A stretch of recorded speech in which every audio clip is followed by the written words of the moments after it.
Hey guys, and welcome back to my channel. Make sure you look that way. What way? Make sure you look that way. I gotta over look there. at that dot. Yeah, essentially. That's where, yeah, you don't want to look over here because that's not where the camera is. So zone out. Gotcha. No, you look over there. I am. Hey guys, welcome back to my channel. It's been a while. It's been about a month since we had our sweet little Maverick here. So the last video that I uploaded, it was our, I guess, birth vlog. I kind of took you guys along on the week leading up to his birth. But I wanted to follow up with you guys on the actual birth story, which was a pretty eventful one. So I just wanted to give you guys a little bit of an update. So it's been a month. Maverick would be a month on Monday. Today is October 28th, I think. And he will be a month old, which is crazy, on Monday, on the 30th. So he was born September 30th. At 7:53 a.m. Our lives have not been the same ever since. He is so sweet and we love him so much. It took me a while to make another video because, of course, a newborn, a newborn kind of takes all of the life out of you. And we just had to get a lot of our routine down, and we feel a lot more comfortable after this month, kind of getting into a routine, getting sleep where we can, and just acclimating to being new parents. So this is definitely a whole new world for us. It's definitely a whole new world for him, being earthside. This is kind of his first experience doing everything. So we are really excited to kind of be in this era of life of being parents. Do you have any kind of, how are you feeling going into the first month? I feel a lot better than the first 2 to 3 weeks. It's awful. It was awful. I thought I would be better at this, and I wasn't, and it broke my heart. So I had to get adjusted, but I've learned a lot and a lot better with him. Yeah, the first couple of weeks was really hard, I guess, on him, because he really didn't really know, what to do, what to expect, like, as far as, like, nights and stuff. Like, I kind of just flipped the switch and was, like, in mommy mode, like, immediately, and he didn't experience that. So, like, you kind of went through the motions as far as, like, feeling inadequate and not living up to the vision that you had of being a dad. But I think you're doing great. You're definitely doing a lot better these last 2 weeks, and I think you kind of got in a groove now. So that's exciting. You feel a lot better going into the future of parenthood now. Like I said, he's just like, oh, I really want to be a good dad. I really want to be a good parent. I'm like, we're not really parenting at this point. We're just surviving. Like, we're just in survival mode at this point. Like, you don't have to worry about being a dad per se. We just need to survive. Like, he just needs to eat. He just needs to be comfortable. He just needs to be satisfied. Like, we just need to get through the hump, and then you kind of worry about, like, the parent stuff. Like, right now, the first, year is literally survival mode. So I feel like if we get through that, we can get through anything.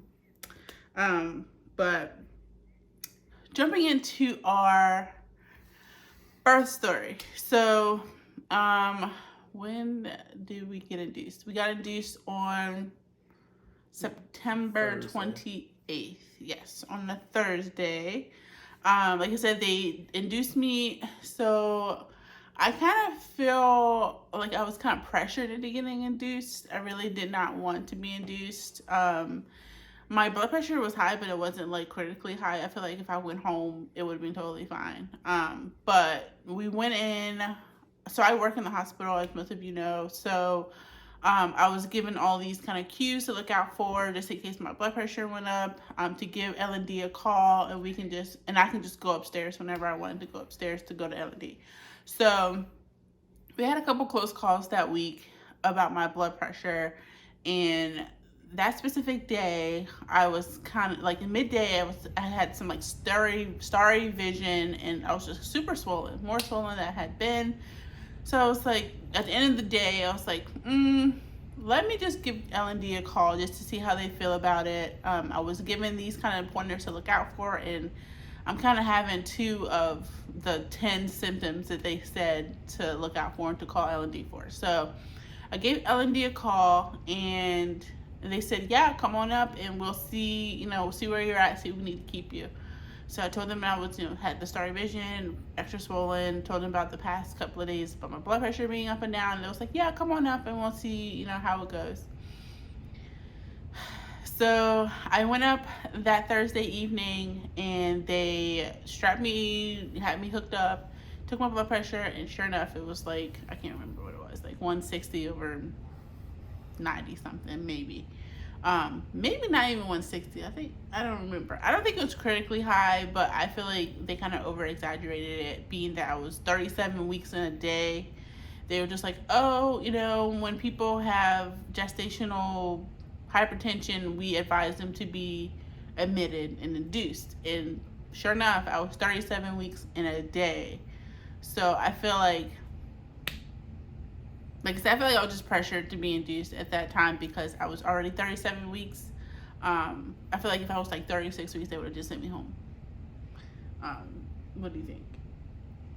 I mean, I feel like that's how it went. Like, if I would work from home that day, which I typically do on Thursday, I feel like he could have just came when he wanted to come. But I digress from that. But so they ended up checking my blood pressure, stating that I had gestational hypertension, and we ended up getting induced that day. So at that point, I was 1 centimeter dilated, and I got admitted around 7 o'clock that evening. Being that it was 7 o'clock that evening, there was a lot of shift changes, so we didn't get up and going, hooked up to anything until after that shift change. So once everything kind of happened, we got our new nurses, a new team on for that shift. They told us that they would be hooking me up to a Foley, the balloon Foley, to soften my cervix and kind of get labor started, essentially. So they did that, and they said it typically takes about 2 rounds of that, and it takes about 6 hours each time to kind of get people up and moving up to 4 or 5 centimeters at that point. So they ended up putting a Foley in, and I got to about 4 centimeters dilated within 2 hours, which kind of impressed the team because they said it normally takes about 2 rounds, about 12 hours. And I was already at 4 centimeters in 2 hours. So they took the Foley out, or it fell out, one of the two. They took the Foley out. And we kind of just waited at that point. And at that point, I was put on Pitocin, about two units of Pitocin at that point. And they gave me the option to up it to 4 after they took the Foley out. So they took the Foley out. I was put up on 4 units of Pitocin. Really wasn't feeling any contractions. Kind of just coasting through at that point. And then they said that they wanted to break my water at that point. So it was hours after that. So we kind of went into the next morning. You were stuck on 5 centimeters. Oh yeah, so I hit 5 centimeters dilated, and I was that for hours. And then we hit a snafu with him because he was very temperamental. Every time I went to the bathroom, his heart rate would drop. So we had a really a scare with his heart rate because I would go to the bathroom and his heart rate would just drop. So his heart rate dropped to 60 something the first time I went to the bathroom after I got all hooked up. And I came out of the bathroom and it was just a rush of doctors and nurses. It was just oh my God, is everything okay? I'm just yeah, I just went to pee. I don't understand what's happening. It's well, his blood pressure, his heart rate has gone down. We need to kind of get you positioned to get his heart rate up. So they kind of maneuvered me all these different ways on the bed, trying to get his heart rate up. And his heart rate did go up. But at that point, I was afraid to go to the bathroom every time because his heart rate would always drop every time I went to the bathroom. I don't know if it was the way I was positioning peeing or what, but he did not like me going to the bathroom. So that was a little scary, and I lost a lot of sleep because I was just like, I don't know if I should just hold my pee or what. Like, I really wanted a catheter at that point because I was like, I'm tired of getting up to go to the bathroom. His heart rate is going down each time I go to the bathroom. Like, it's stressing me out. Like, I was just eyes to the monitor all night long to watching his heart rate, and it was just so stressful. So I didn't really get a lot of sleep as they want me to. They tell you, like, relax, and, like, you know, get some sleep before labor, blah, blah, blah. That did not happen because the whole heart rate thing with him, I was so scared his heart rate would, you know, fluctuate. So didn't really get much sleep between Thursday and Friday.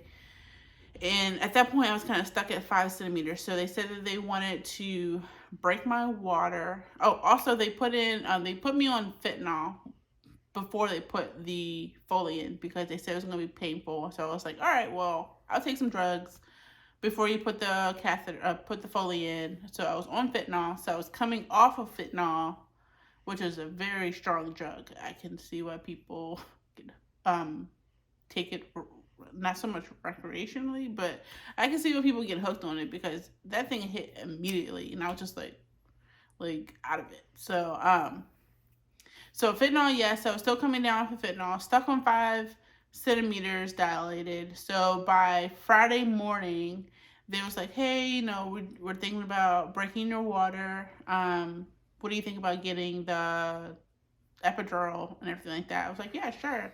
Let's get the epidural. I think I was still at 4 units. 5.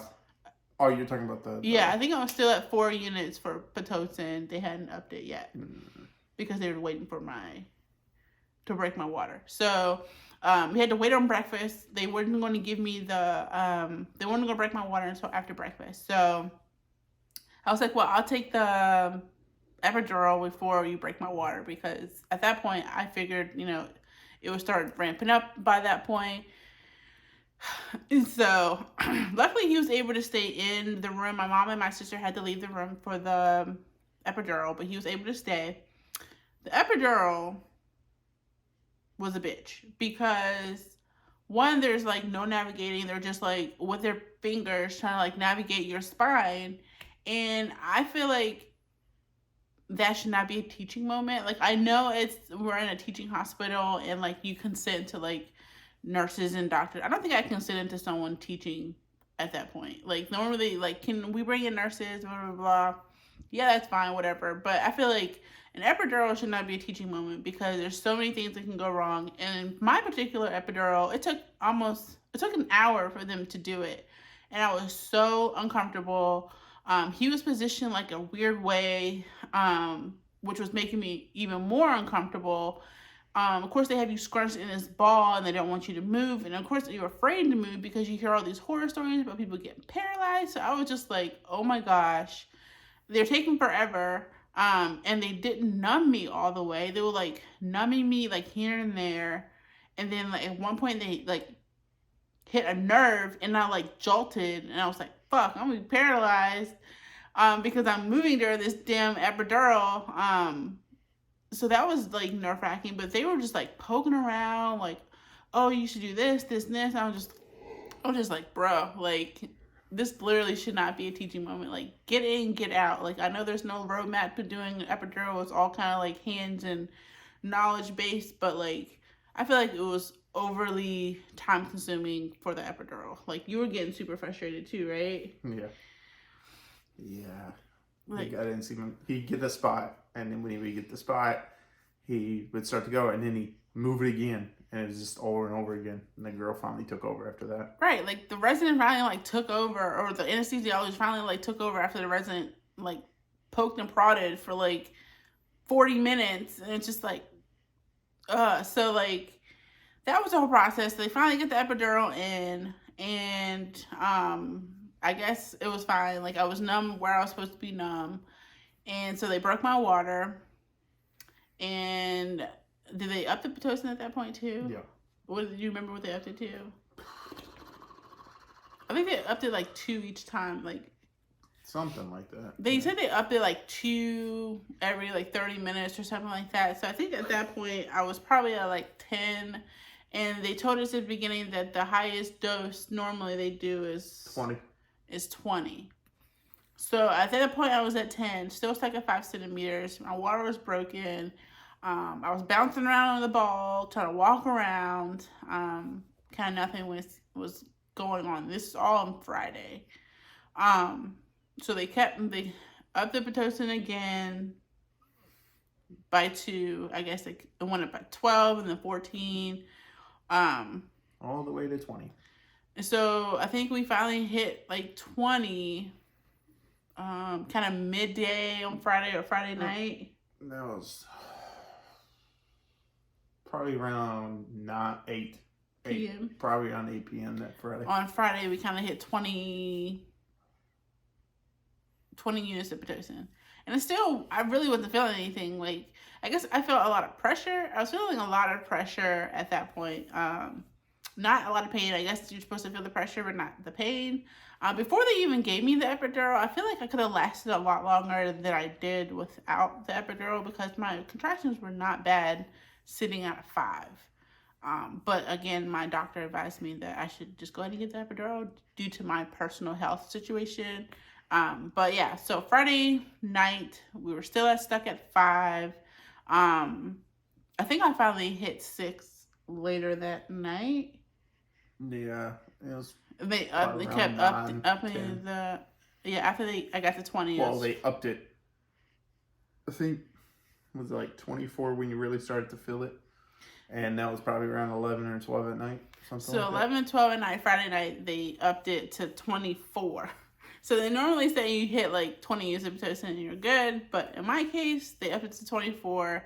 I was finally kind of feeling the pressure of it all. I feel like, I don't know how epidural is supposed to work, but I just felt a lot of pressure, not a lot of pain, so it was really uncomfortable. Yeah, that's what you're supposed to feel. Yeah, I guess that's right. Yeah. But yeah, so it started ramping up, like, and unfortunately, one of the doctors who used to come in, I don't know how they check your cervix because I guess on TV it shows you like fingers watching TV up. and then like talking to people. They were like, oh yeah, they just put 2 fingers up there and then like they feel how wide your cervix is.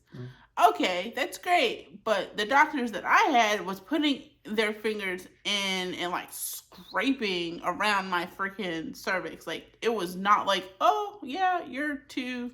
No, it was severely painful. The doctor that I had no discretion, no sympathy. Like she was a total B.5. Like I was trying to be nice and just like she was just so rough. Like I was literally like raising off the table every time they checked my cervix. It was so painful. And I was like, I don't think it's supposed to be this painful. And she never came back. And the nurse, my nurse, I was like, is this supposed to be this painful? Like, are they supposed to be this rough when checking your cervix? She was like, no. Like, you should swollen. Definitely like say something. And I was so swollen. She was like, yeah, I don't think you're supposed to be this swollen. Like I was not even in labor yet.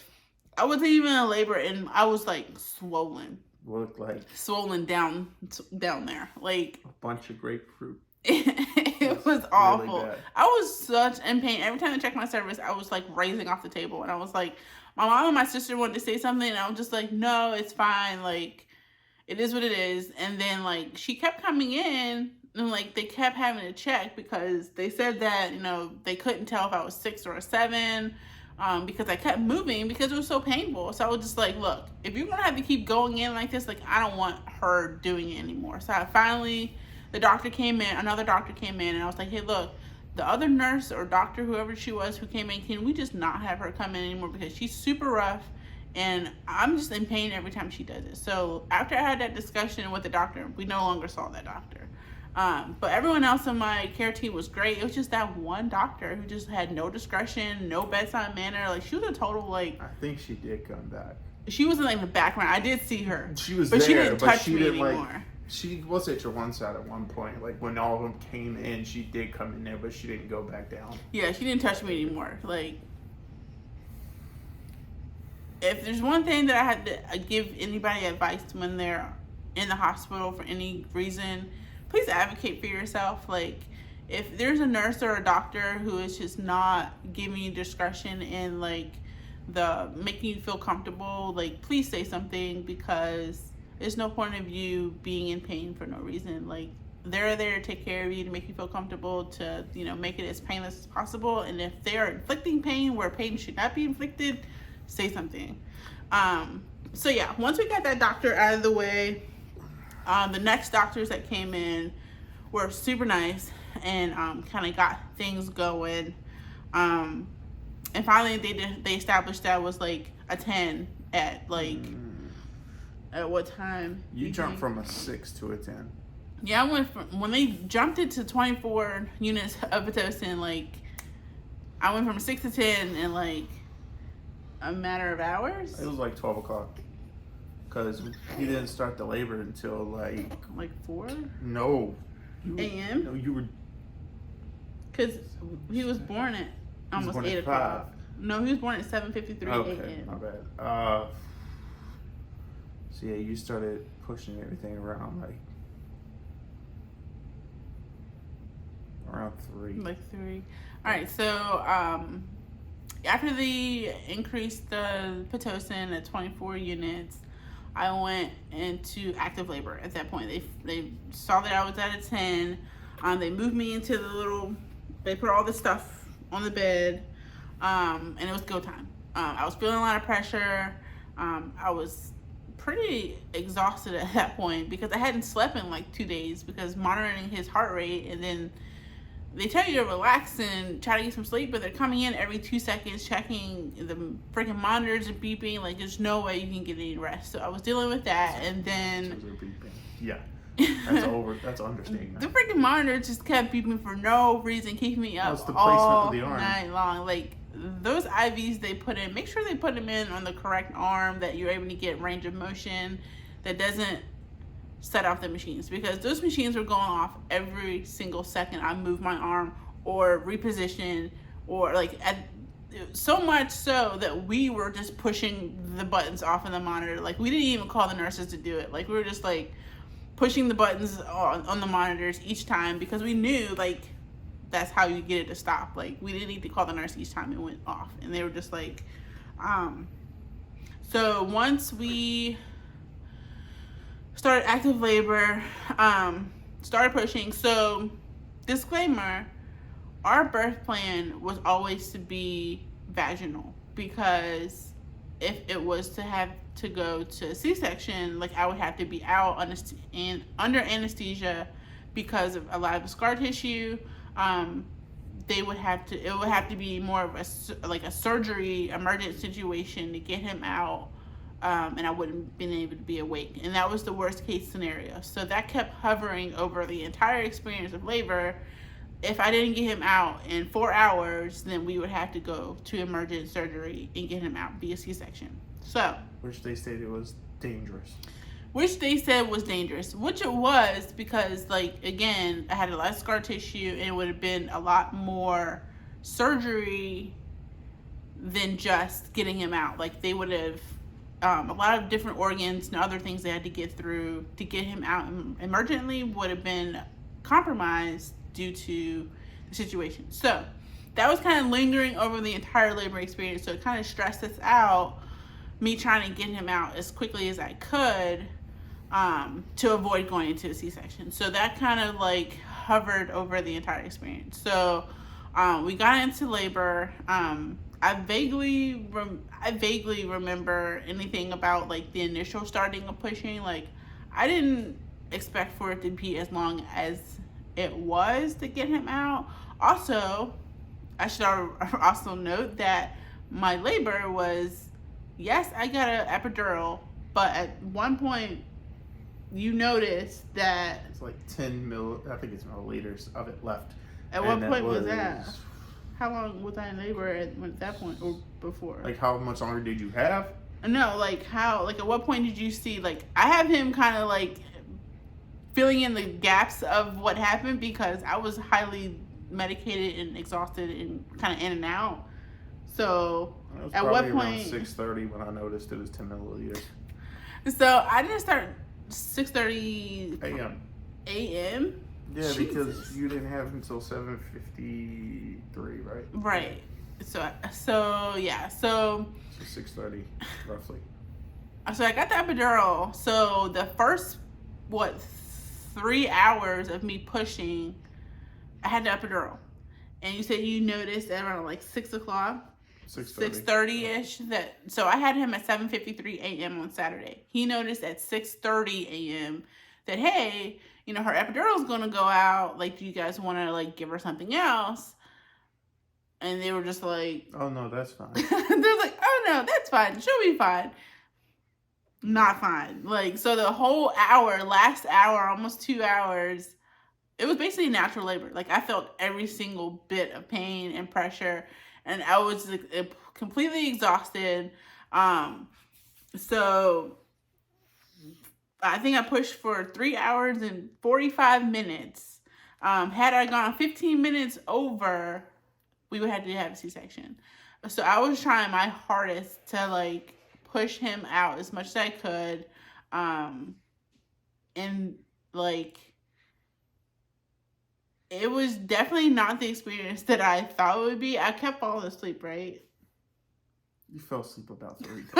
I fell asleep like 3 times in labor. I had to wake you up. And they're just like, I don't think we've ever seen this before. Like, someone falling asleep. I was so exhausted. So I fell asleep 3 times within those 4 hours pushing. I was so exhausted. So, like, by the time, and also the only thing that kind of pissed us both off is, like, just like, oh, he's right there.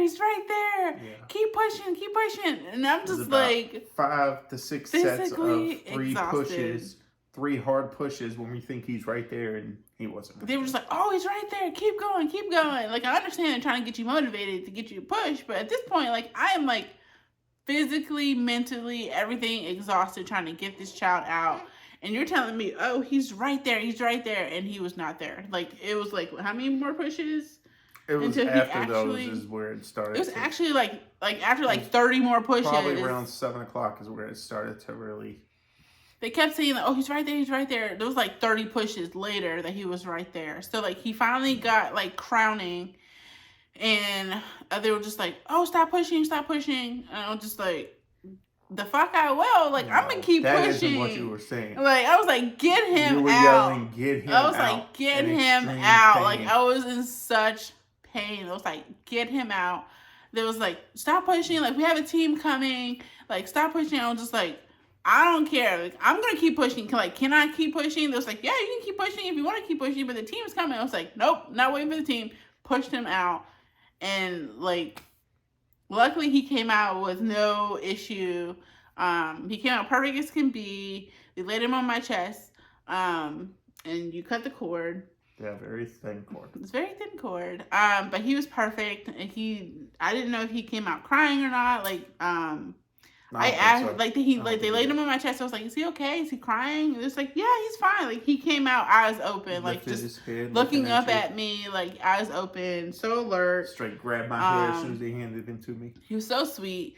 I was kind of robbed of our skin-to-skin experience because after he came out, of course, you're supposed to push out the placenta, and I was in excruciating pain from them doing that because they were like, kind of like, I guess they scrape it out or whatever. No. Well, they the put cord. Their hands inside you. They put their hands in to grab some of it, and when they pulled it, more of it broke off on the inside. So, I guess essentially, like, in a normal situation, the placenta is supposed to come out via the cord, and the cord had snapped because it was so thin. And it's IVF.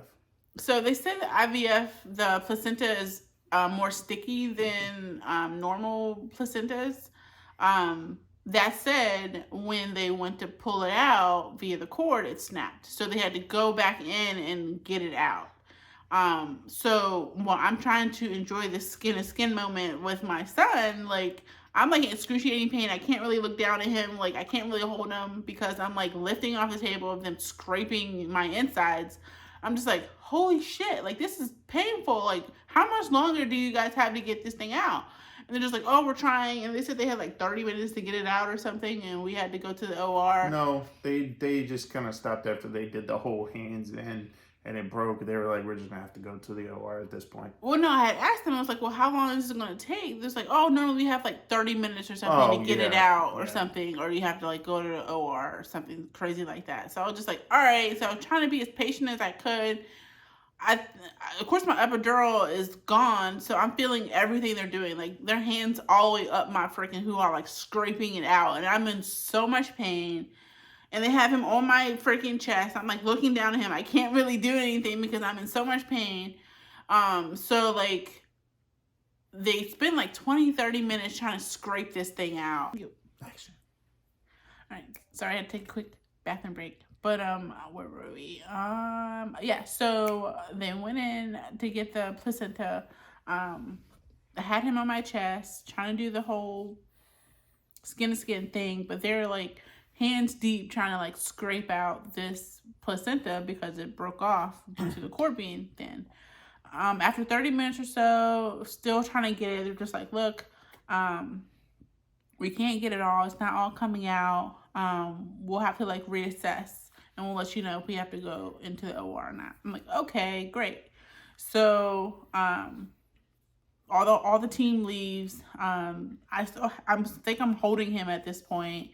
And my nurse comes in and she's like, hey, you know, new plan. We have to get you to the OR right away because you have retained placenta. We have to take you to the OR to get it out. Okay, great. So, they take me straight into the OR at that point. And when I was in the OR, like, they start, like, I see them hooking me up and stuff. And then, like, the doctor, like, starts to, like, go in like they were when I was in labor and delivery room, like, trying to, like, get it out. I'm just, like, I'm awake. I'm just, like, whoa, whoa, whoa. I was, like, I told them that I wanted to be knocked out. And that's, like, the only thing I remember after that point. They knocked me out after that. So, like, when I woke up, how long was I out for? What was I gone for? Maybe an hour. Maybe. Okay, so when I got back to the room, kind of woke up, came to, I think he was in the room. Was he in the room with us at that point? He's been in the room. He was in the room the whole time. Okay. You left. I don't remember anything. So I came back, woke up, came to. My nurse came in and she was like, hey, you know, everything went well. We got all the placenta out.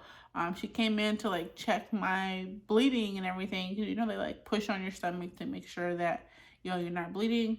And at that point, I was still soaking through the bed pads. Within minutes.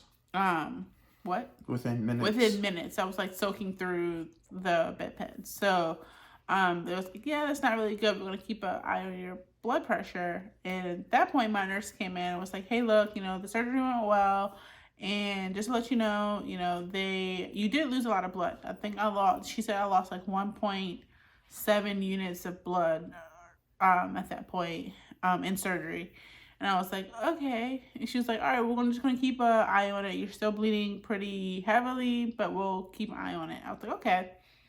And throughout the night, you know, I was still coming down off of the medications that they gave me and anesthesia.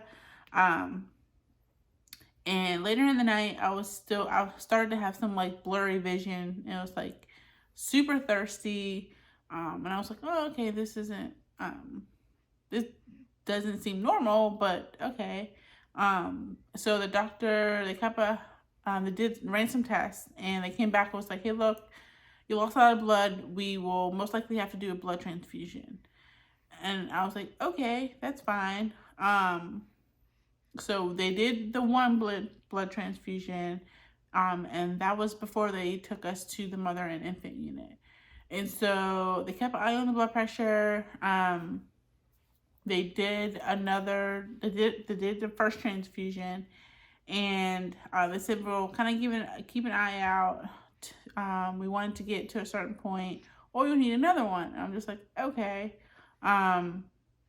And so we did the blood transfusion around like 1 o'clock that morning, Sunday morning, 1 o'clock Sunday morning. And after that transfusion, they moved us to the mother and infant unit. Once we got to the mother and infant unit, we kind of moved in. Was not the space that we imagined. It was a very small space.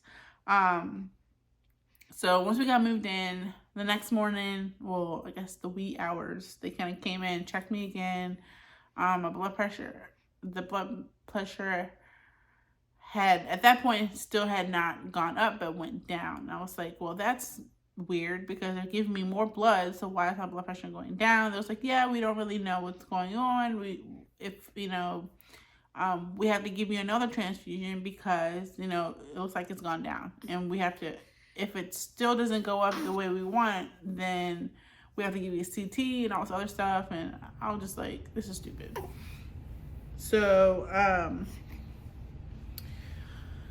that morning, they gave me another transfusion.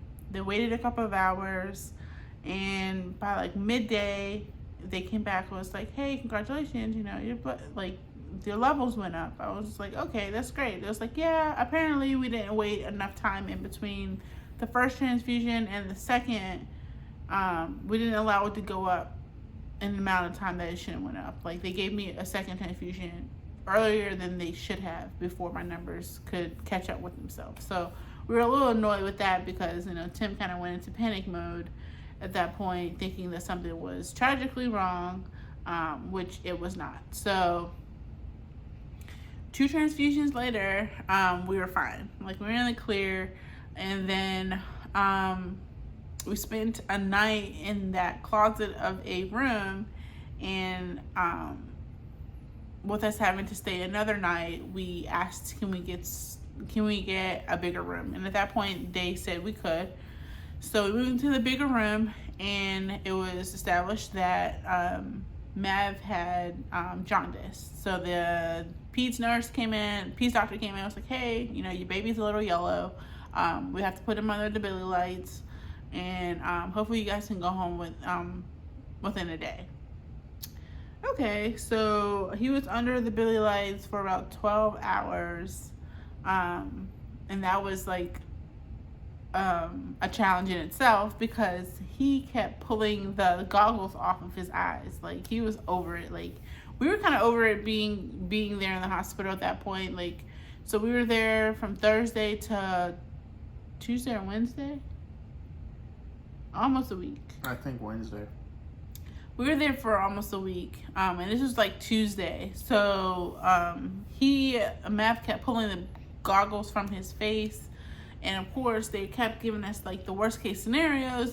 Babies under baby lights, if they're exposed to the light, their eyes are exposed, they can go blind. So that kind of gave Tim anxiety as well.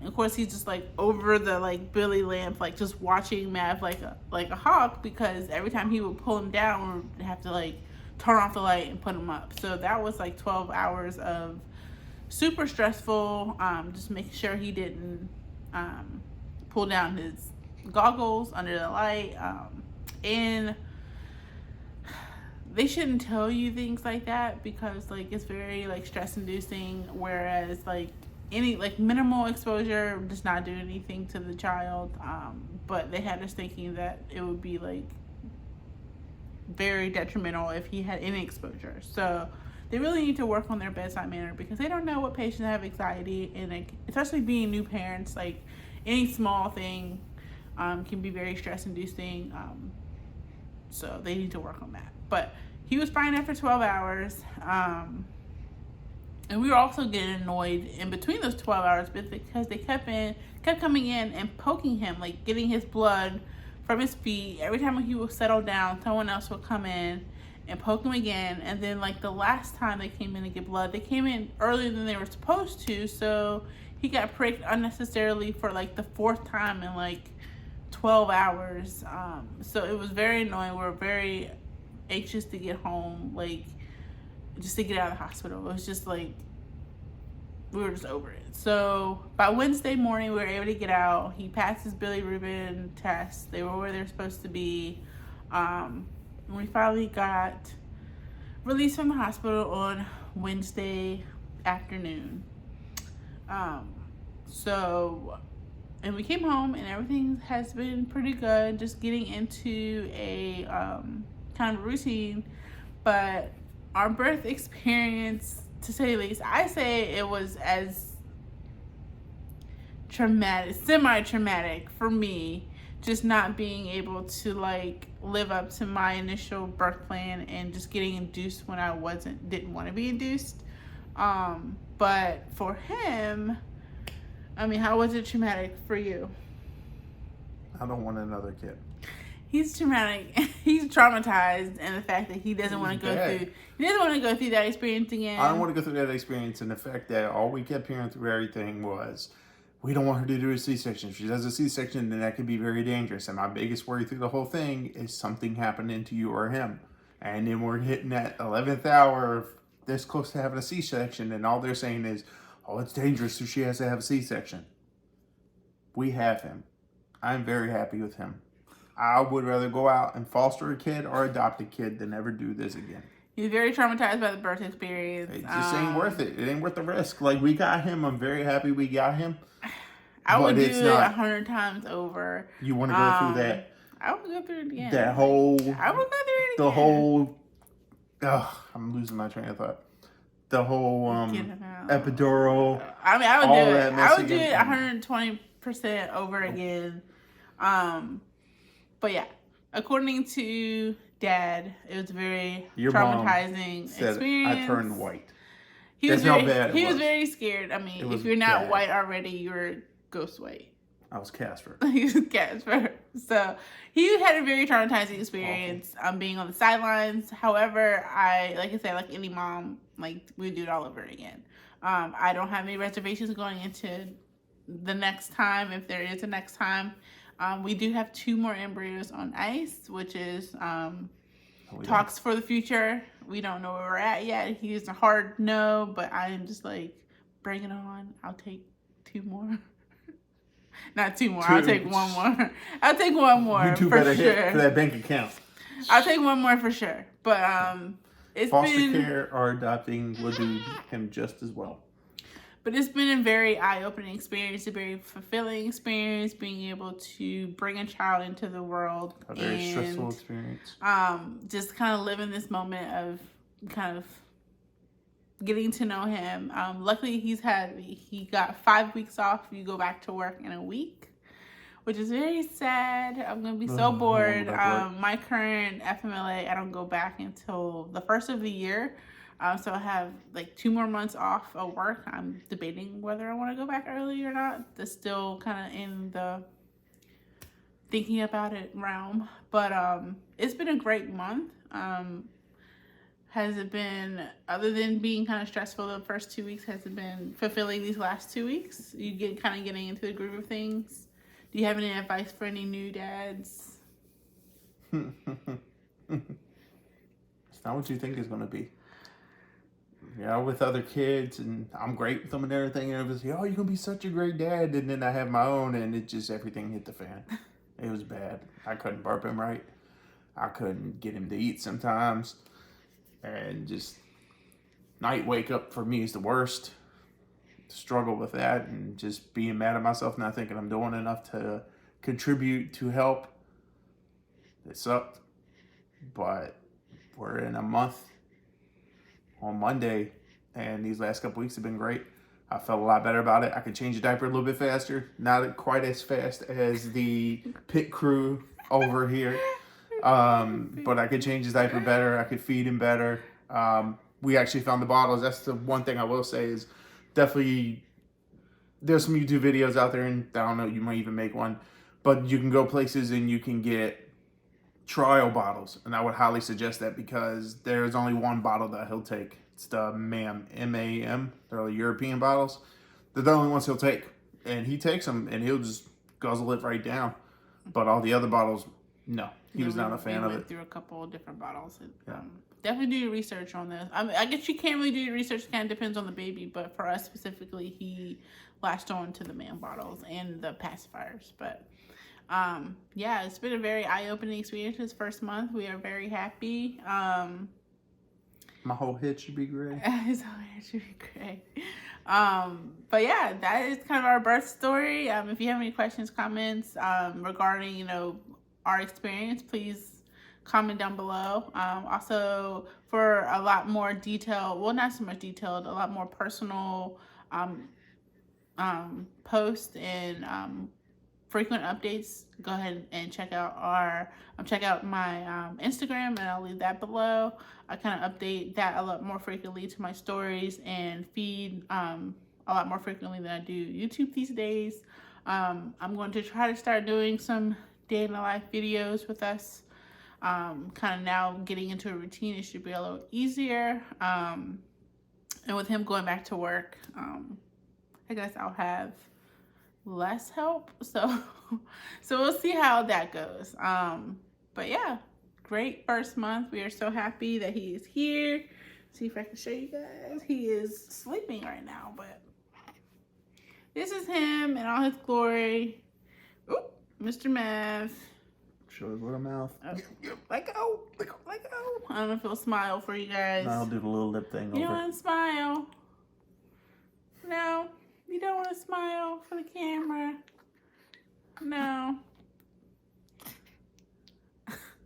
Your binky back. Okay, you can have it back. But yeah, it's been, he doesn't want it. It's been a very exciting month being a family of 3. Well, 3.5 with the cat in the back.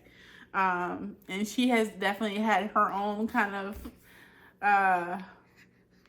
transition into being a cat of a baby, with a baby around. She's so good though. She hasn't tried to attack him or anything like that. Like, she just kind of kept her distance, and she'll sniff him every now and again.